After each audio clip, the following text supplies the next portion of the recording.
வணக்கம். தினமலர்.com மாலை 4 மணி செய்திகள். முக்கிய நிகழ்வுகள்.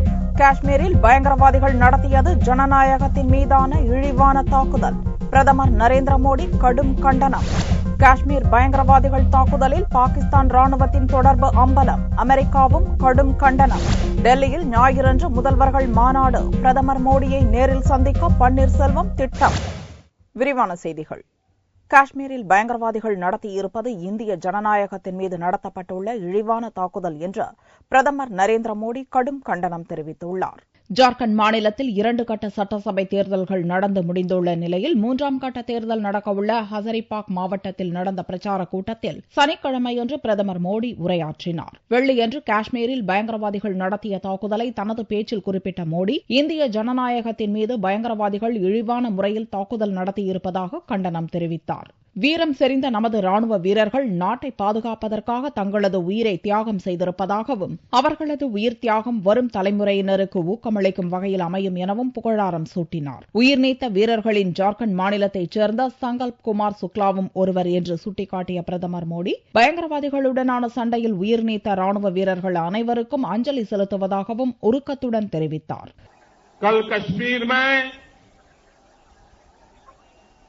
आतंकवादियों ने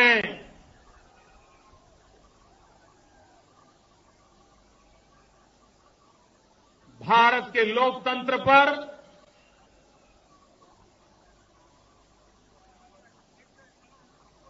हमला करने का निर्लज्ज प्रयास किया।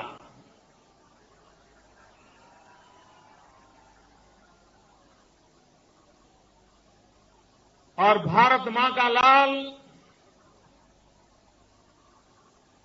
इसी झारखंड का सपूत श्रीमान संकल्प कुमार शुक्ला, जिन्होंने देश की रक्षा के लिए अपना बलिदान दिया. 30 ஆண்டுகளுக்கு பிறகு மத்தியில் வலுவான நிலையான அரசு அமைந்திருப்பதாகவும், அதில் ஜார்க்கண்ட் மாநிலத்தின் பங்கு மிக முக்கியமானது என்றும் கூறிய மோடி, ஜார்க்கண்டில் அடுத்தடுத்து அமைந்த கூட்டணி அரசுகளால் மாநிலத்தின் வளர்ச்சி தடைப்பட்டுள்ளதாகவும், எனவே கூட்டணி அரசுக்கு முடிவு கட்ட வேண்டியது அவசியம் என்றும் வலியுறுத்தினார். ஜார்க்கண்ட் को मिली जुली सरकार नहीं चाहिए. ये मिली जुली सरकार के सौदे ऐसे महंगे होते हैं कि जनता की कोई भलाई नहीं होती है. और इसलिए मैं झारखंड से आग्रह कर रहा हूं, 33 सीटों का मतदान हो चुका है. मतदान भारी हुआ है, अभूतपूर्व मतदान हुआ है. लोकतंत्र में अपार श्रद्धा की अभिव्यक्ति हुई है. आगे के चुनाव के मतदान में भी पहले से ज्यादा मतदान करके भारी बहुमत से भारतीय जनता पार्टी की स्थिर सरकार बनाना ये झारखंड के लिए बहुत आवश्यक है. ஜார்க்கண்ட் மாநிலம் முன்னேற்றம் பெற மாநில அரசுடன் மத்திய அரசு ஒருங்கிணைந்து பாடுபடும் என உறுதியளித்த மோடி, அதற்கு பாரதிய ஜனதாவை பெரும்பான்மையுடன் வெற்றி பெறச் செய்ய வேண்டும் என்று கேட்டுக் கொண்டார். ஜம்மு காஷ்மீரில் நடந்த தொடர் தாக்குதல் சம்பவங்களில் பாகிஸ்தான் ராணுவத்துக்கு தொடர்பிருப்பது அம்பலமாகியிருக்கிறது. ஜம்மு காஷ்மீர் மாநிலத்தில் வெள்ளியன்று பயங்கரவாதிகள் தொடர் தாக்குதல் நடத்தினர். பாரமுல்லா மாவட்டம் ஊரி செக்டாரில் உள்ள ராணுவ முகாமில் பயங்கரவாதிகள் நடத்திய தாக்குதலில் 9 ராணுவ வீரர்கள், 3 போலீசார் இறந்தனர். இதில் 6 பயங்கரவாதிகளும் கொல்லப்பட்ட நிலையில் ஸ்ரீநகர் அருகே போலீசாருடன் துப்பாக்கிச் சண்டையில் ஈடுபட்ட 2 பயங்கரவாதிகளும் கொல்லப்பட்டனர். புல்வாமாவில் உள்ள திரால் பஸ் நிலையத்தில் பயங்கரவாதிகள் குண்டு வீசியதில் 2 அப்பாவி பயணிகள் இறந்தனர். ஊரி முகாமில் கொல்லப்பட்ட பயங்கரவாதிகளிடமிருந்து மீட்கப்பட்ட ஆயுதங்களுடன் பாகிஸ்தானிய நிறுவன தயாரிப்பு உணவுப் பொட்டலங்களும் சிக்கியுள்ளன. அந்த உணவு வகைகள் வழக்கமாக பாகிஸ்தான் ராணுவத்தில் பயன்படுத்தப்படுபவை. இதனால் பாகிஸ்தான் ராணுவத்தினருடன் இணைந்து காஷ்மீரில் தாக்குதல் நடத்த பயங்கரவாதிகள் நீண்ட காலமாக திட்டமிட்டு வந்துள்ளனர் என்பது உறுதியாகியுள்ளது. இந்தியாவுக்கு எதிராக பயங்கரவாதிகளை தூண்டிவிட்டு மறைமுக போரில் பாகிஸ்தான் ஈடுபடுவதாக இந்தியா தொடர்ந்து தொடர்ந்து கூறிவரும் குற்றச்சாட்டுக்கு வலு சேர்ப்பதாக ஊரி தாக்குதல் சம்பவம் அமைந்துள்ளது. இதனிடையே காஷ்மீரில் நடந்த தொடர் தாக்குதல்கள் குறித்து அமெரிக்கா கடும் கண்டனத்தை தெரிவித்துள்ளது. அந்நாட்டு வெளியுறவுத்துறை செய்தி தொடர்பாளர் மேரி ஹோப் வெளியிட்ட அறிக்கையில், தாக்குதல்களில் கொல்லப்பட்ட பாதுகாப்பு படையினர் மற்றும் அப்பாவி பொதுமக்களின் குடும்பத்தினருக்கு இரங்கல் தெரிவித்துள்ளார். காஷ்மீரில் நிகழும் வன்முறை சம்பவங்களால் அமெரிக்கா மிகவும் கவலையடைந்துள்ளதாக கூறிய மேரி ஹோப், அனைத்து வகையிலான பயங்கரவாத செயல்களை ஒடுக்குவதில் இந்தியாவுடன் ஒருங்கிணைந்து பணியாற்றுவதில் அமெரிக்கா உறுதியாக இருப்பதாகவும் தெரிவித்துள்ளார். டெல்லியில் நடக்கும் மாநில முதல்வர்கள் மாநாட்டில் பங்கேற்க தமிழக முதல்வர் பன்னீர்செல்வம் புறப்பட்டுச் சென்றார். திட்டக்குழுவுக்கு மாற்றாக புதிய அமைப்பை ஏற்படுத்துவது குறித்து அனைத்து மாநிலங்களின் முதல்வர்களுடன் பிரதமர் நரேந்திர மோடி ஞாயிறன்று டெல்லியில் ஆலோசனை நடத்தவுள்ளார். திட்டக்குழுவுக்கு மாற்றாக கொண்டுவரப்படும் புதிய அமைப்பில் ஆதார் திட்ட ஆணையத்தையும் நேரடி மானிய உதவி அளிக்கும் திட்டத்தையும் இணைப்பது குறித்தும் ஆலோசனை செய்யப்படும் என எதிர்பார்க்கப்படுகிறது. இம்மாநாட்டில் கலந்து கொள்ள அனைத்து மாநில முதல்வர்களுக்கும் அழைப்பு விடுக்கப்பட்டுள்ளது. இந்த மாநாட்டில் தமிழக முதல்வர் ஓ பன்னீர்செல்வம் பங்கேற்கிறார். அவருடன் தமிழக தலைமைச் செயலாளர் கே ஞானதேசிகன் மற்றும் தமிழக திட்டக்குழு அதிகாரிகளும் செல்கின்றனர். டெல்லி பயணத்தின் போது பிரதமர் நரேந்திர மோடியை தனியாக சந்தித்து பேச திட்டமிட்டுள்ள பன்னீர்செல்வம் தமிழக கோரிக்கைகள் குறித்த மனுவை அவரிடம் வழங்க உள்ளதாகவும் தலைமைச் செயலக வட்டாரத்தில் தெரிவிக்கப்பட்டுள்ளது. மானிய விலை மண்ணெண்ணெய் விநியோகத்தை மின் இணைப்பு அடிப்படையில் முறைப்படுத்தும் திட்டம், பொது விநியோகத்தில் உணவுப் பொருள் மானியம் மற்றும் அளவு குறைப்பு, ஆதார் அட்டையை சமையல் எரிவாயு மானியத்துடன் இணைத்தல், இலங்கையிடம் உள்ள தமிழக மீனவர்கள் படகுகளை மீட்பது, முல்லை பெரியாறு அணைக்கு மத்திய பாதுகாப்பு, காவிரியில் கர்நாடக அரசின் அணை கட்டும் திட்டம் உள்ளிட்ட பல்வேறு பிரச்சினைகள் குறித்து முதல்வர் பன்னீர்செல்வம் கோரிக்கை மனு அளிப்பார் என்றும் தலைமைச் செயலக வட்டாரங்கள் தெரிவிக்கின்றன.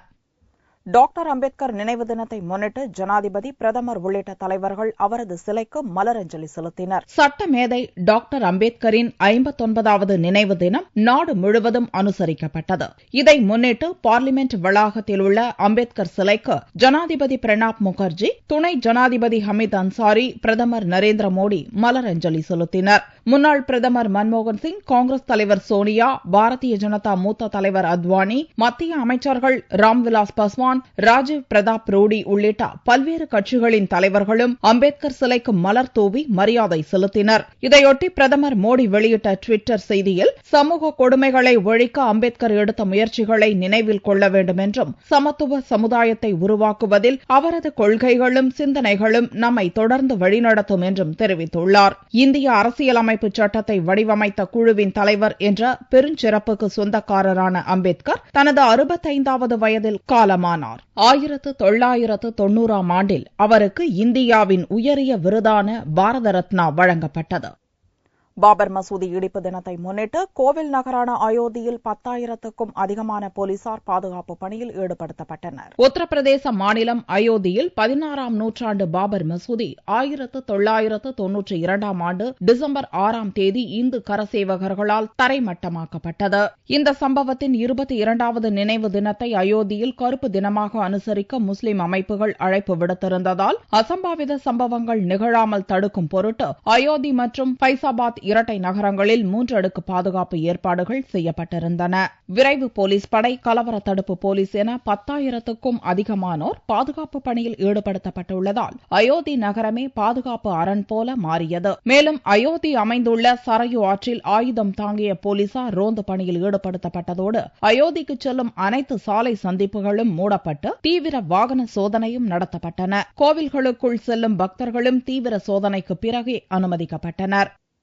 மண்ணெண்ணெய்க்கான மானியத்தை ரத்து செய்யும் முடிவுக்கு எதிர்ப்பு தெரிவித்து பிரதமர் நரேந்திர மோடிக்கு முதல்வர் பன்னீர்செல்வம் கடிதம் எழுதியுள்ளார். தமிழக முதல்வர் பன்னீர்செல்வம் சனிக்கிழமையன்று பிரதமர் மோடிக்கு கடிதம் ஒன்றை எழுதியுள்ளார். மாநில அரசுகள் பொதுப்பணித்துறை மூலம் வழங்கும் மண்ணெண்ணெய்க்கான மானியத்தை ரத்து செய்தும், இனி மின்சாரம் இல்லாத வீடுகளுக்கு மட்டுமே ரேஷன் கடைகள் மூலம் மண்ணெண்ணெய் வழங்க மாநில அரசுகளுக்கு அறிவுறுத்த மத்திய நிதித்துறை அமைச்சர் அருண்ஜேட்லி முடிவெடுத்திருப்பதாகவும் செய்திகள் வெளியாகியுள்ளன. மோடிக்கு எழுதிய கடிதத்தில் இதை சுட்டிக்காட்டியுள்ள முதல்வர் பன்னீர்செல்வம், இந்த முடிவு தமிழகத்தில் உள்ள கிராம மக்களை வெகுவாக பாதிக்கும் என்று கூறியுள்ளார்.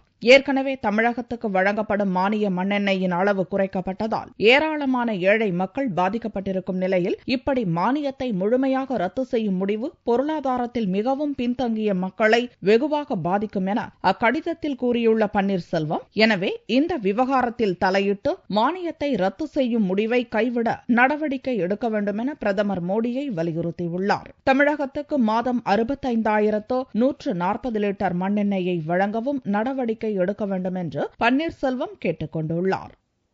சத்துணவு முட்டை கொள்முதலில் முறைகேட்டை தடுக்க தமிழக அரசு தவறிவிட்டதாக ஜி. ராமகிருஷ்ணன் குற்றம் சாட்டியுள்ளார். திருச்சியில் செய்தியாளர்களிடம் பேசிய மார்க்சிஸ்ட் கம்யூனிஸ்ட் மாநில செயலாளர், ஆட்சியில் இல்லாத ஜெயலலிதா அமைச்சர்களை இயக்குவதை ஏற்றுக்கொள்ள முடியாது என்றும் தமிழக அரசு மக்கள் பிரச்சினைகளை தீர்ப்பதில் தோல்வியடைந்து விட்டதாகவும் கூறினார். சத்துணவு முட்டைக்கான கொள்முதலில் ஏற்பட்டுள்ள முறைகேட்டை தமிழக அரசு தடுக்க தவறிவிட்டதாகவும் குற்றம் சாட்டிய ராமகிருஷ்ணன், தமிழகத்தில் கடந்த ஓராண்டில் மட்டும் 24 கௌரவ கொலைகள் நடந்துள்ளதாகவும் கூறினார்.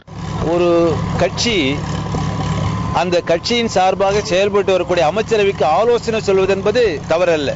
ஆனால் ஆட்சியில் அமைச்சரவை இல்லாத ஒருவர் அந்த அமைச்சரை இயக்குவதற்கு பேக் சீட் டிரைவிங் போல நடத்துவது என்பது ஏற்றுக்கொள்ள முடியாது. முட்டை கொள்முதலில் முறைகேடு நடந்து வருகிறது. ஆகவே அம்மையார் ஜெயலலிதா அவர்கள் பதவி நீக்கம் செய்யப்பட்ட பொறுப்பேற்றுள்ள இந்த அரசு மக்கள் பிரச்சனைகளை தீர்க்க தவறிவில்லை என்பதுதான் மார்க்சிஸ்ட் கம்யூனிஸ்ட் கட்சி சார்பாக சொல்ல விரும்புகிறேன். அம்பேத்கரின் நினைவு தினத்தை முன்னிட்டு திருச்சி அரிஸ்டோ ரவுண்டானாவில் உள்ள அவருடைய உருவ சிலைக்கு ராமகிருஷ்ணன் மற்றும் மார்க்சிஸ்ட் கம்யூனிஸ்ட் கட்சியினர் மாலை அணிவித்து மரியாதை செய்தனர்.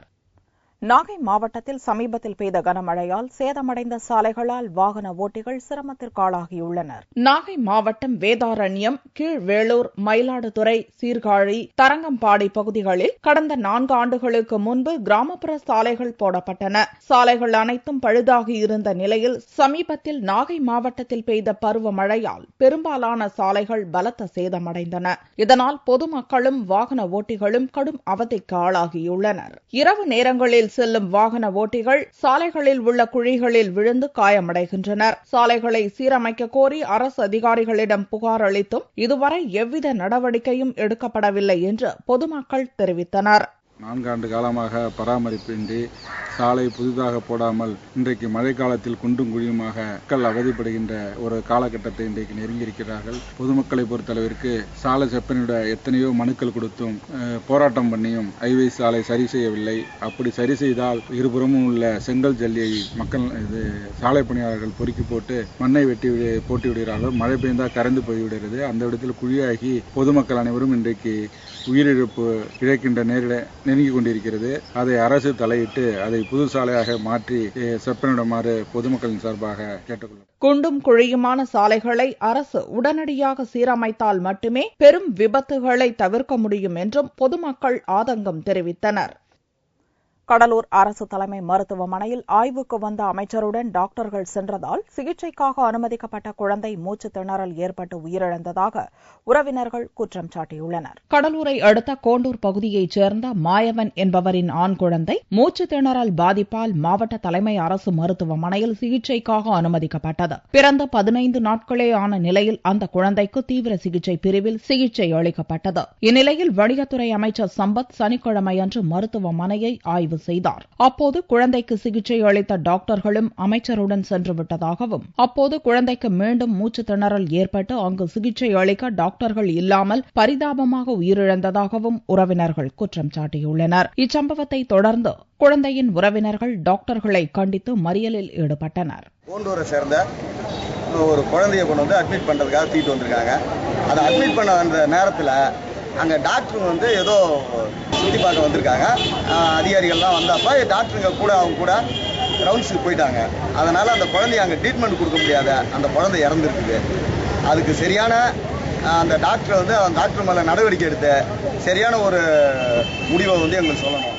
இன்றைக்கு இந்த மருத்துவமனையில் ஒரு அமைச்சர், இந்த மாவட்டத்தினுடைய அமைச்சர் வருகை தந்து ஒரு விழாவிற்கு வருகிறார், பார்வையிட வருகிறார். அப்படி பார்வையிட வருவதாக சொல்லப்படுகின்ற அந்த நிகழ்ச்சியை எல்லோரும் போய் அதிலே கலந்து கொண்ட காரணத்தால் உயிருக்கு போராடி கொண்டிருந்த ஒரு குழந்தைக்கு போதுமான உரிய சிகிச்சை அளிக்கப்படாமல் அரை மணி நேரம் அது உயிருக்கு போராடி மூச்சிறைத்து இறந்து போயிருக்கிறது. கடலூர் மருத்துவமனையில் போதிய டாக்டர்கள் மற்றும் மருத்துவ வசதி இல்லை என்ற புகாரும் எழுந்துள்ளது. தங்கம் விலை சனிக்கிழமை அன்று சவரனுக்கு 104 ரூபாய் குறைந்திருந்தது. ஒரு சவரன் தங்கம் 19,544 ரூபாய்க்கு விற்பனையானது. ஒரு கிராம் ஆபரண தங்கம் 2,443 ரூபாயாக இருந்தது. வெள்ளி கிராமுக்கு 40 காசுகள் குறைந்து ஒரு கிராம் 38 ரூபாய் 90 காசுகளுக்கு விற்பனையானது. பார் வெள்ளியின் விலை 36,135 ரூபாயாக இருந்தது.